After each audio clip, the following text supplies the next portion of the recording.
Hey everybody, welcome back to Leosophy. This is the first in the Grassroots series, and this is probably one of the more simple ones, except it's not so simple.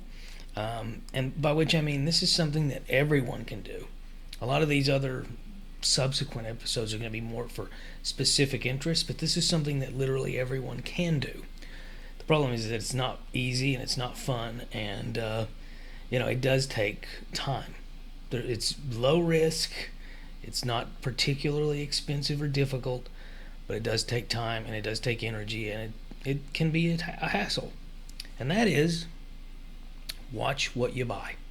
So I don't have to tell the folks in this particular audience that a handful of oligarchs control a lot, and that pretty much anytime you spend money, there's a very good chance that you are greasing the palm of the very people who want you dead, the people who hate you.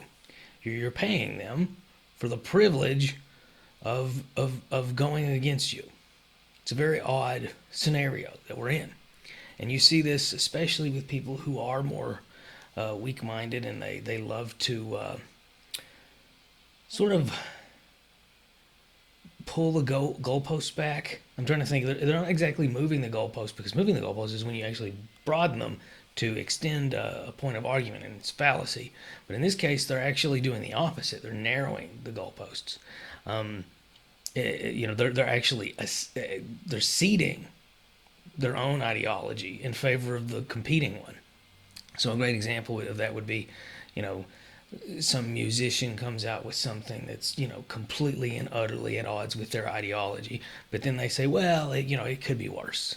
I mean, at least they're not promoting X or Y or Z. They're just promoting W. So and it's important to realize where your money goes. And it's kind of funny that the hippy dippy argument in the 90s, because again, remember, people who were left leaning used to be against globalization and used to be against corporate oligarchs. That argument is actually a great place to start grassroots wise. Look up the companies that you normally patronize. Look up the companies that you normally spend money on. Analyze it, evaluate who you think is actually more deserving of that money, and then create a plan to spend as little as possible on the folks that you disagree with.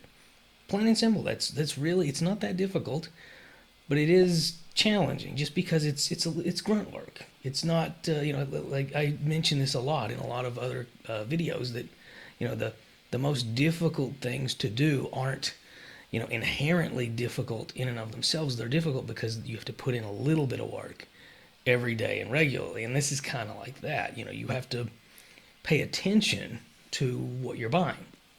And of course, one nice shorthand for that is to support the local businesses around you. And this is what I mean when I talk about neo-tribalism.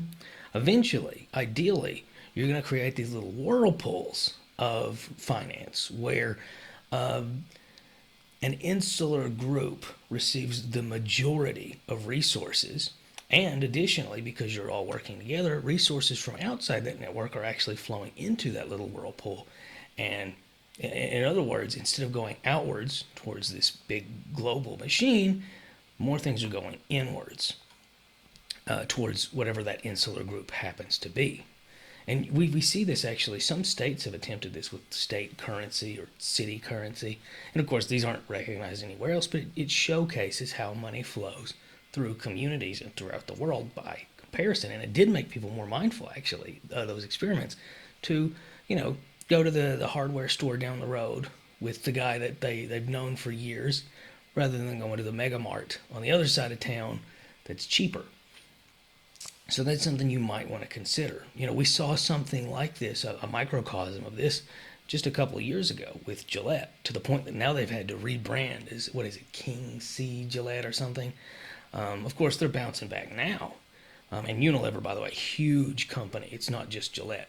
That's the big challenge. It's not just a company. I've seen this so many times where somebody says, "Oh, well, I can trust this company. This company's not so bad." And it's like, well, that company's a subsidiary of another company, and that company you do have a problem with.